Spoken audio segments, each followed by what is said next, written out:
Good morning and welcome. Thanks everyone for joining today's webinar on Predict 2024 takeaways and our 2025 roadmap preview. We have an awesome session for you today. And before we start, I'm just going to go over a few housekeeping items. This session is being recorded. All registrants will receive an on-demand recording after the presentation. And if you have any questions, you can use the Q&A widget in the Zoom window control panel at the bottom of your screen. And we will tackle those questions at the end and do our best to address everything. And if we don't get to anything, we'll be sure to follow up via email.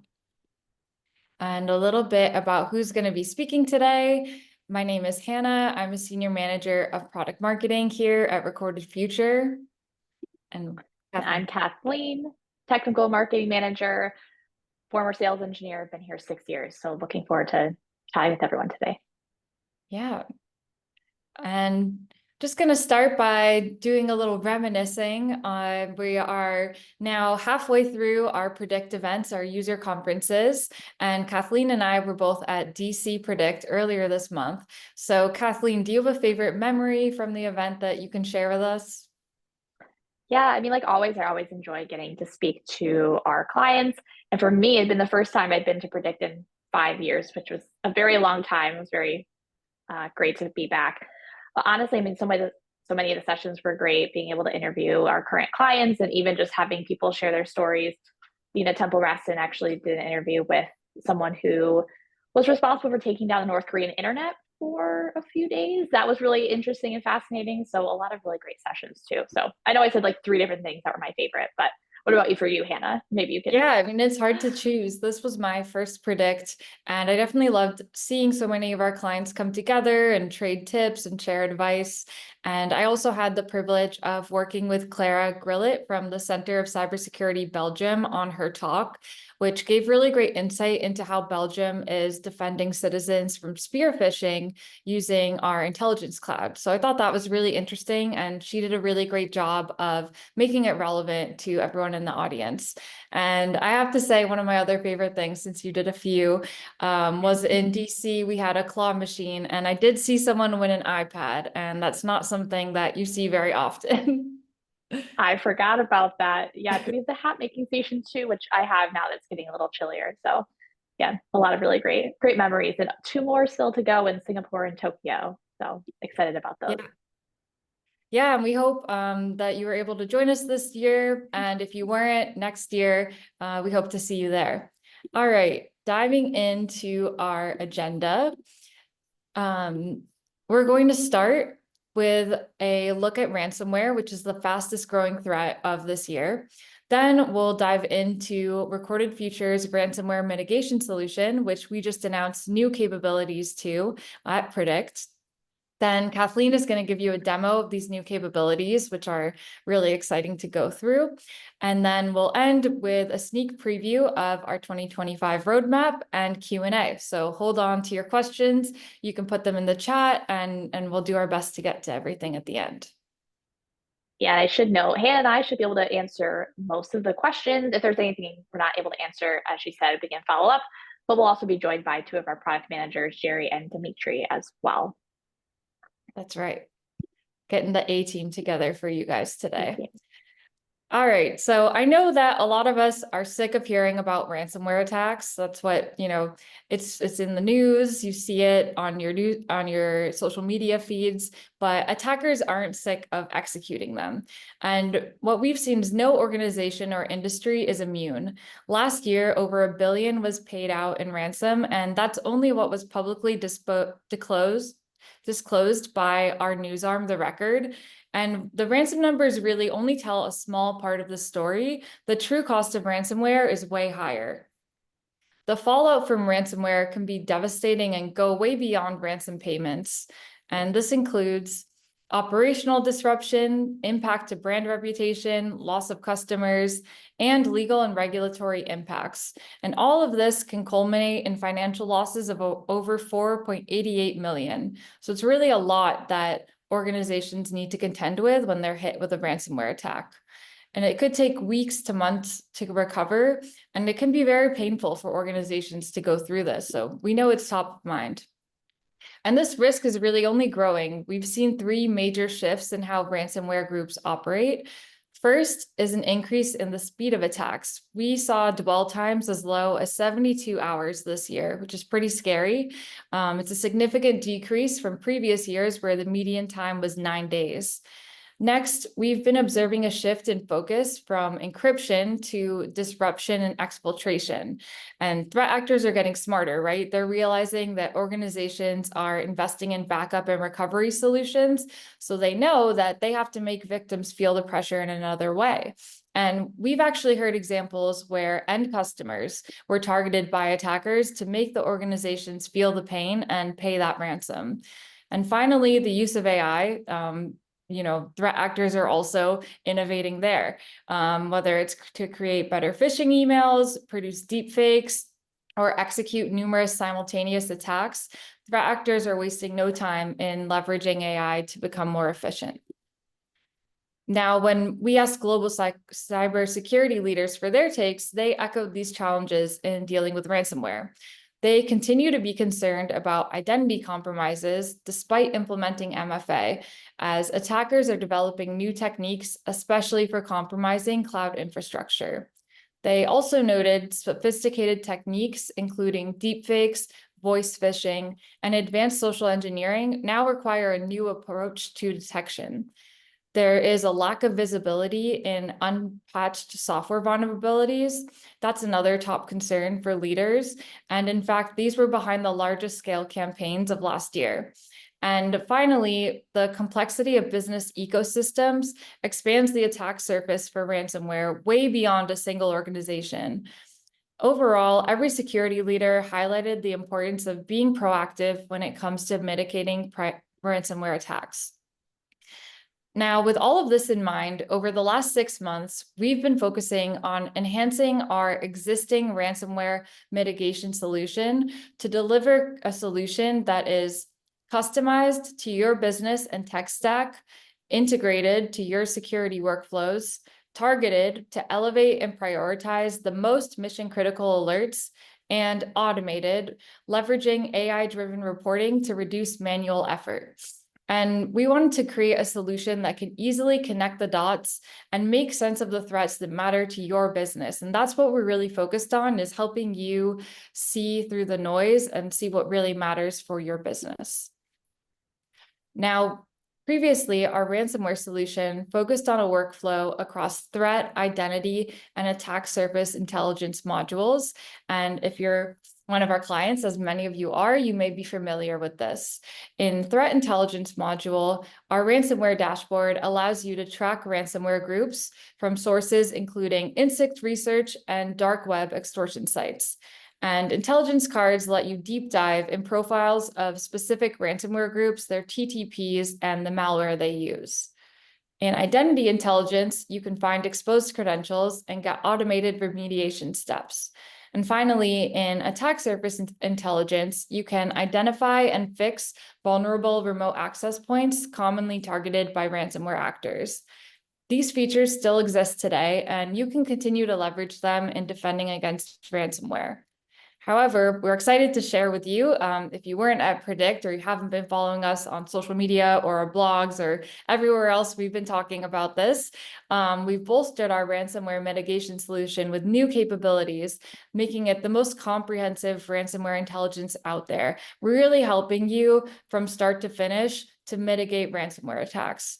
First is the ransomware risk profile, which gives you an end-to-end view of your organization's ransomware exposure across the entire attack lifecycle. Second is new insights into ransomware groups and their victims according to your ecosystem. And third is recorded future AI reporting for ransomware specifically. Now we're going to dive into each one, and I'll hand it off to Kathleen to do that. Sounds great. Thanks, Hannah. So to set up the demo, all of these 4 different areas we'll be talking about, you'll see live. For those of you who are at DC Predict, did get the chance to present this live on the main stage, which was really fun, a little nerve-wracking, but glad that it had all gone well. So we'll do the same type of live demo here today, but it'll just be myself, so I won't have any back and forth there. For the ransomware risk profile, The main use case is going to be for value of organizing and prioritizing what are the top ransomware vectors specific to your own organization, from reconnaissance, whether you have specific technologies or vulnerabilities that have been tied to malware, that's been tied to ransomware groups. That's really how you're going to prioritize what to patch, so then you can help reduce the risk of those being exploited, all the way through initial access. So whether you are using our identity intelligence, or if you're looking at dark web references to your company, all of this is going to be displayed, easily actionable from the new ransomware risk profile, which is available within that threat intelligence module. Main outcome here is, because of being able to prioritize what you care about the most, should hopefully reduce the impact of a potential ransomware attack, or hopefully totally mitigate against that, especially for the internal stage. So one of the use cases we talked about during Predict, or what our insect group had covered, was how via our network traffic intelligence or malicious traffic analysis, a few different ways you can say that, is because of that early warning. So being able to say that your infrastructure was communicating with a known command and control server that's associated with, let's say, Riceta, instead of having maybe 72 hours of a window, sometimes it's up to even 30 days dwell time. So what that means is that's 30 potential days to remediate against that risk before it actually came to fruition. So we'll be able to see that live here. The victimology table is another major update, and this is something that a lot of our clients, when we were presenting this to them in early stage, getting feedback, were really excited about. Not obviously excited that there's so many victims, but excited to be able to easily go through the most recent victims across multiple different geographies, industries, tying it to the ransomware group, and importantly, being able to safely browse on those ransomware sites, whether it's just on the name and shame site or for the file paths posted as well. Main outcome here is being able to quickly identify suppliers or just other industry peers that you care about tracking, and being able to see what information was potentially leaked, and importantly, which ransomware group impacted them as well. Within a lot of our ransomware group intelligence cards, or threat actor intelligence cards for ransomware groups, we've added this new ransomware profile tab. The main goal of this tab is to highlight not only the TTPs that specific ransomware operator uses, but most importantly, how does this tie back into your own environment? So everything we'll see highlighted in yellow. We see this in your watch list. Maybe we see it in an attack surface scan. If you're using collective insights, meaning security detections that you are visualizing in record feature, all of that is available to see how that ransomware group ties specifically to the things you care about in your organization. And then last but not least, as a part of recorded feature AI, we have AI reporting. There's multiple new types of templates and the content to go with it. Specifically, there's a report for ransomware. We'll also briefly talk about, we have a custom landscape report or a custom report option, as well as a cyber landscape report. But the main use case for AI reporting for ransomware is to summarize everything that you are seeing, or most of the high level points of what you're seeing in that organizational risk profile. So then if you need to share that information with specific business units, maybe with the CISO, with upper level leadership, going to save a lot of time with that initial compiling the data. And as always, and you'll see this in the demo, being able to link back to the specific references that are driving that report and the queries themselves, so you know exactly what Record Feature AI is searching for on the back end. And with that, we'll go into the demo portion.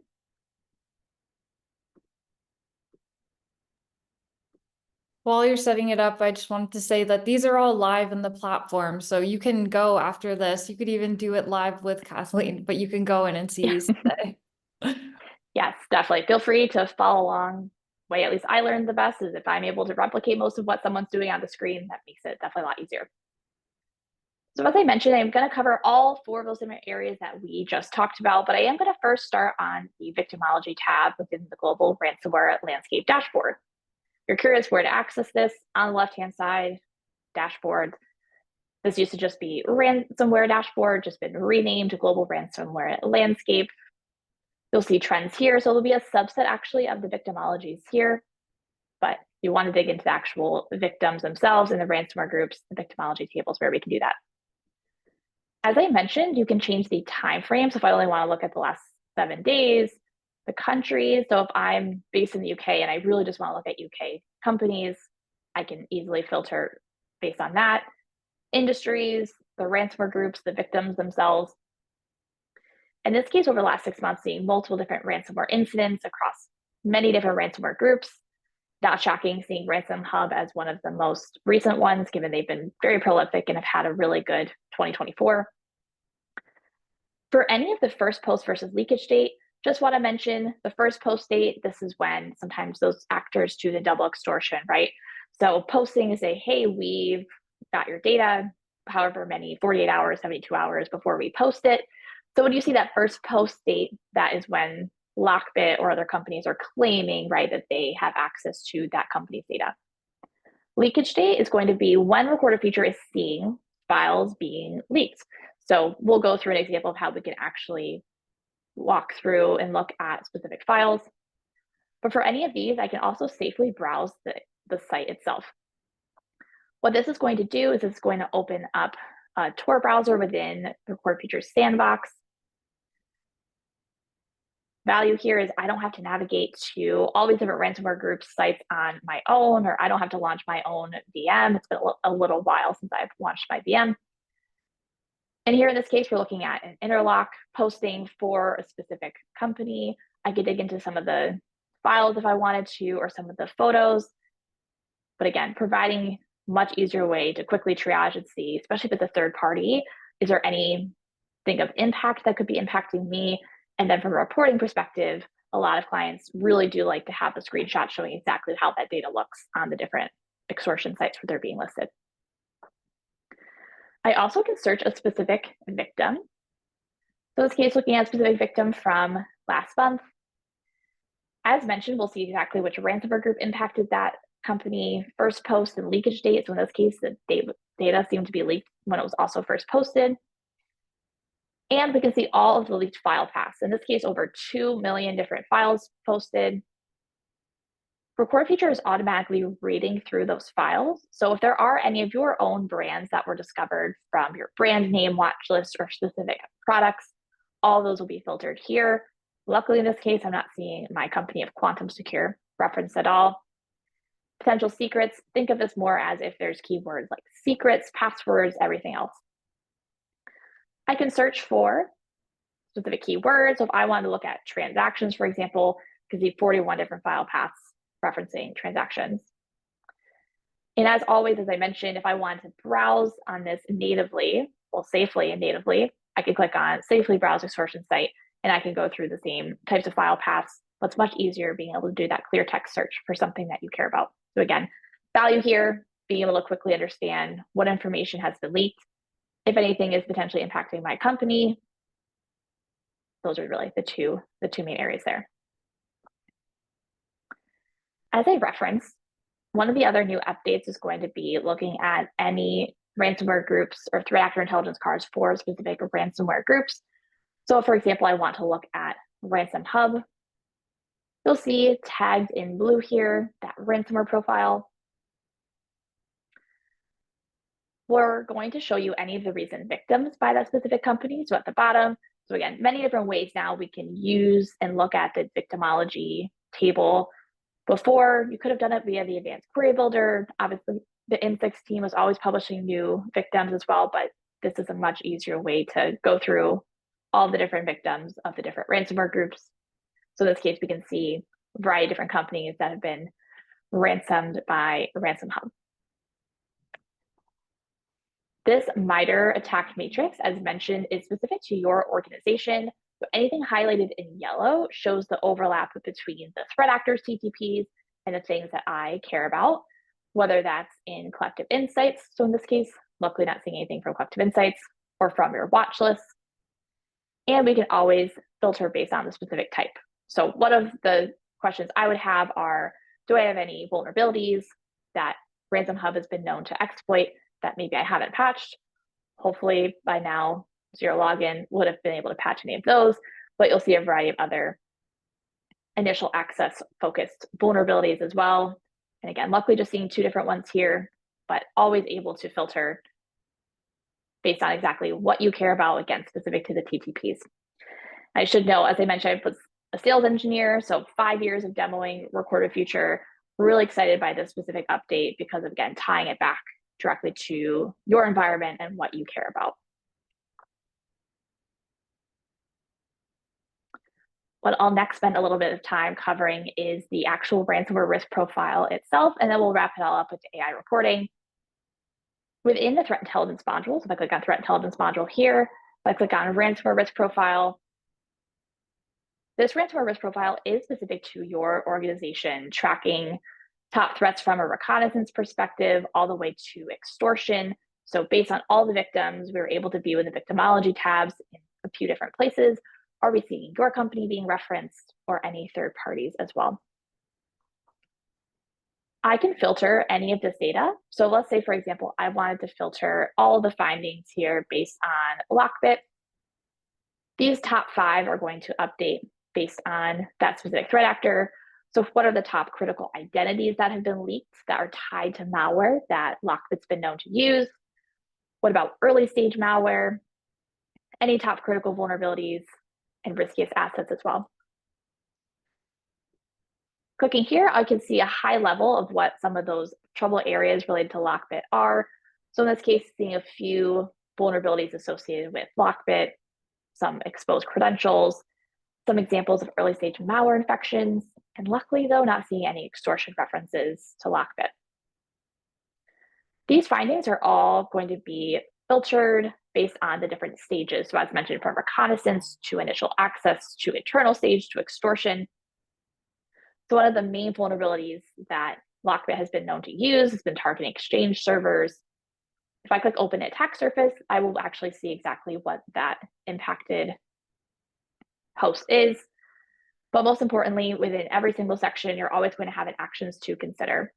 So in this case, what are some of the Sigma rules or SIM agnostic rules, YAR rules, or endpoint detection rules that I can use to track Lockbit across other security tools in my stack?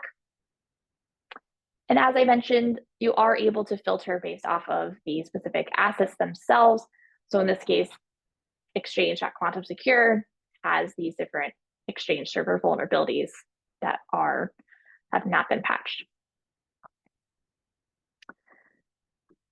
If there's specific watch list vulnerabilities, so meaning I care about tracking specific vulnerabilities or my technologies, any of those findings are also going to be displayed in the reconnaissance area.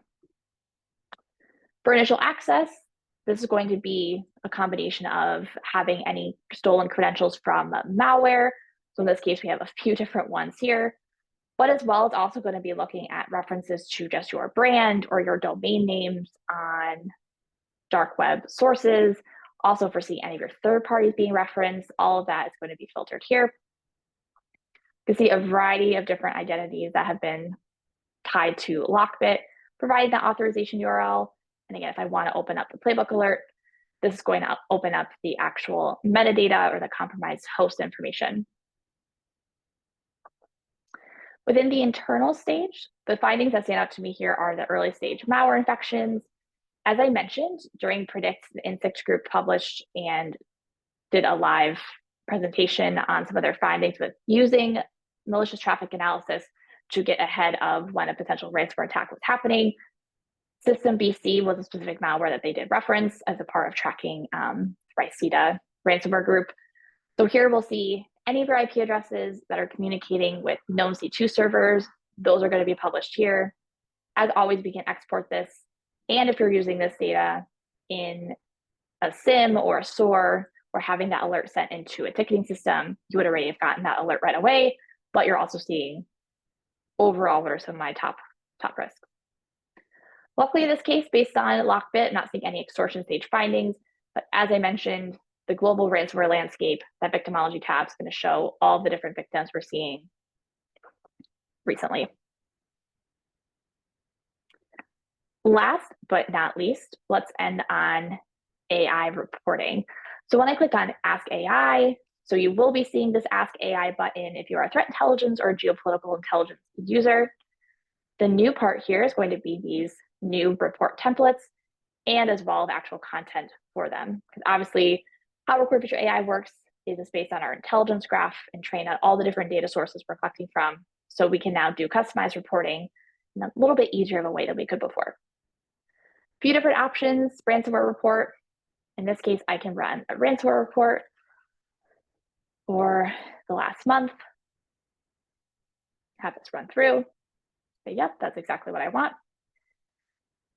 As this does run, you are able to schedule reports. So if there's a specific ransomware report or a cyber threat landscape report that you want to run on a daily basis, a weekly basis, you are able to do that. That is just running right here. I'll show you exactly what that report is though. I have this set to run every Monday.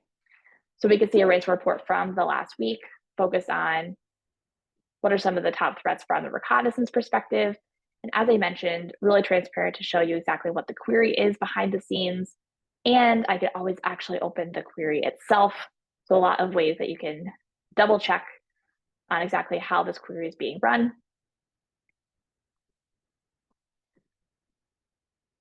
Just ran that ransomware report as well.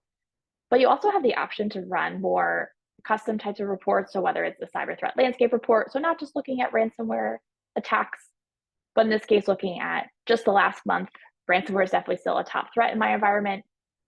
But what about any dark web brand references? Or as I make this a little bit bigger, are we seeing any specific vulnerabilities that have been exploited? All really important to be able to understand how this report's being run.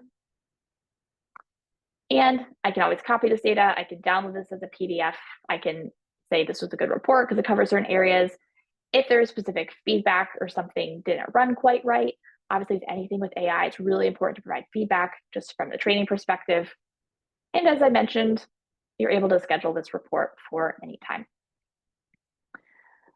So overall, that was a fairly quick demo of 4 different updates that we've added mostly to our threat intelligence module, that being the ransomware risk profile, the new and updated victimology with the ability to do safe browsing, the updated intelligence cards for threat actors, specifically for ransomware, and then as mentioned, the AI reporting options that any of our threat intelligence users will be able to take advantage of. And with that, I'm going to stop sharing this screen.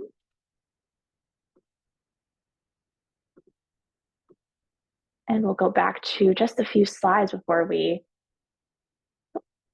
talk about the roadmap.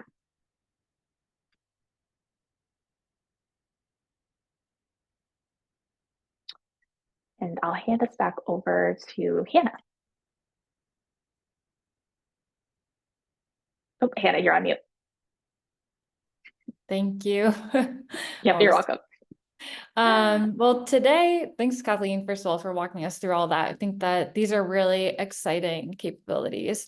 And while today we've been focusing on ransomware mitigation, as I think, you all know, that's just one piece to our approach to threat intelligence. And Recorded Future delivers the most comprehensive and unbiased threat intelligence available.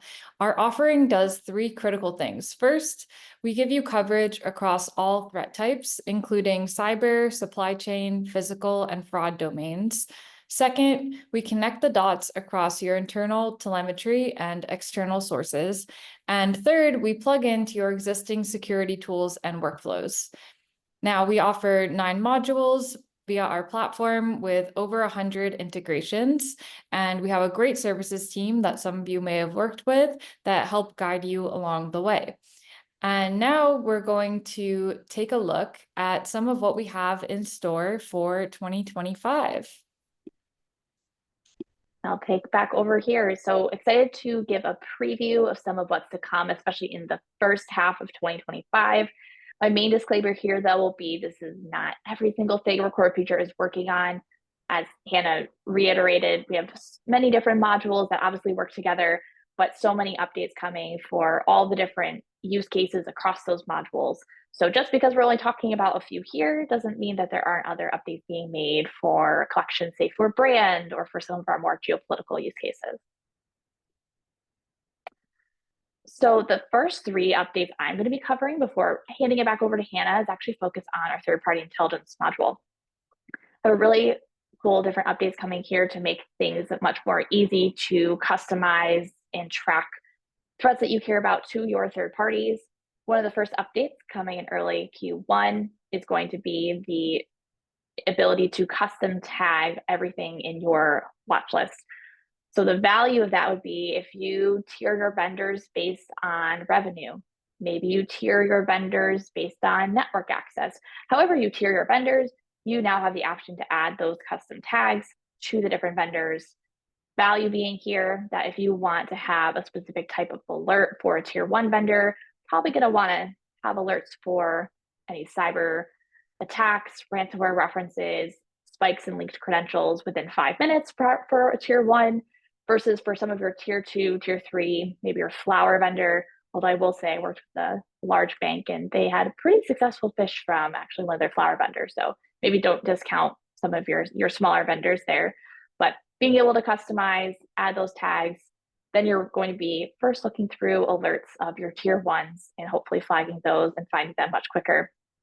So that customization is soon going to be coming. So just have a few screenshots of what that's going to look like for any of our third-party intelligence users in early 2025. Next, for third party, have industry benchmarking. So it's going to provide more visibility into how do your vendors that you care to track compared to the actual industry standard. This is important because every industry has a slightly different skew, I would say, in terms of how often there's IT violations or if we're seeing ransomware references. It is really important to be able to have an industry standard or average to compare companies you work with in an industry to how that industry as a whole. So as you can see, that screenshot here, the industry benchmark for software companies is about a 26 risk score. And within your own portfolio, much higher average of the companies you're monitoring for compared to the industry. So if I'm looking through, these are maybe industry that I would care to look at a little bit more closely. And this also can help not just for obviously companies you're currently monitoring for, but as you're looking to onboard new vendors, being able to take the context of, well, how does this risk really fit in the wider scheme of the industry? That's going to be really important as well, and something the new industry benchmarking will help with. Last but not least, we're going to be improving the visualization of tracking digital infrastructure for all of your different third parties. Because Recorded Future, we've never struggled for the data piece. That's actually one of the main reasons I joined Recorded Future was our data collection and how we're able to let people know about threats right away. This update is really gaining even more visibility into the entity structure of your third party. So what are some of the technical infrastructure that belongs to that third party, that if they're hosting sensitive information, and if we're seeing some exfiltration from that specific network, that's something we're going to be able to dig into via these updated, being able, to see the digital infrastructure a little bit more clearly. So really excited about the specific update. I'm excited about all of them, but I think this will be a really helpful update for all of our third-party intelligence users.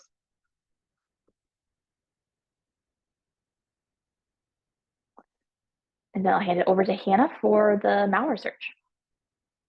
Awesome. On the malware search, this allows you to, this is building on our threat intelligence module capabilities. And what it does is it allows you to conduct malware threat hunts, like malware executing specific command lines or communicating with specific infrastructure. And you could also search on static and behavioral characteristics and build Yara rules built based on previously undetected malware behaviors. And what this gives you is better identification of the latest malware threats through more precise and improved querying capabilities. And it also gives you improved coverage with an increased number of sandbox detonations and open source repositories to better anticipate new types of attacks.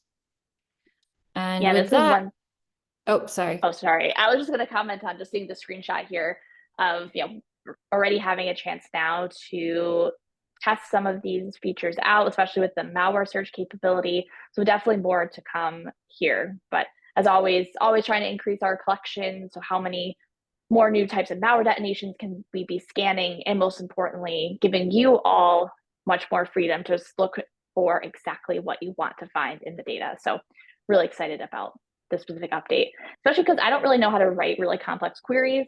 So you will be able to use natural language to say, hey, write me a query for this specific, I want to build a YAR rule for this malware. That's going to be able to be accomplished with this as well. Yeah, and really excited for this one. We're going to be launching it in April, so definitely stay tuned. Yep, right in time for Awesome. RSA. Yeah. Great. Well, like Kathleen mentioned up front, we have Dimitri here to help answer some of your questions. Dimitri and Jerry are product experts. So if anyone wants to add some questions in Zoom, we can start talking about them.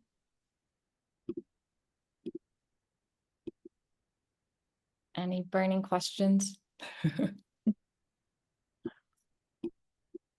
Yeah, as Hannah mentioned, or maybe I mentioned this, definitely many more updates across other different modules as well, but wanted to highlight some of the more malware search with threat intelligence, and then some of the third-party intelligence use cases, which third-party risk and tracking is obviously always really, really important.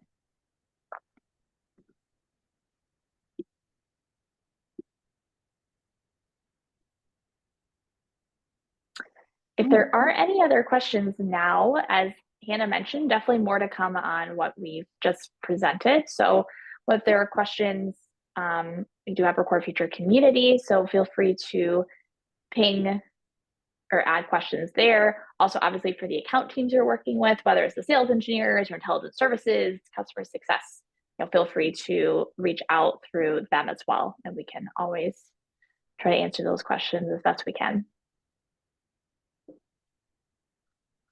Yeah, well, thank you everybody for joining today. And we will definitely be following up with a recording of this session, but also you can look forward to recordings of all of our sessions from Predict DC and London. Those will be coming to your inbox soon, in case you missed them or want to rewatch. Great. I know I missed a few things even though I was there, so I'm excited for the recordings personally. Yeah. So. Awesome. Thanks, everyone. Thank you.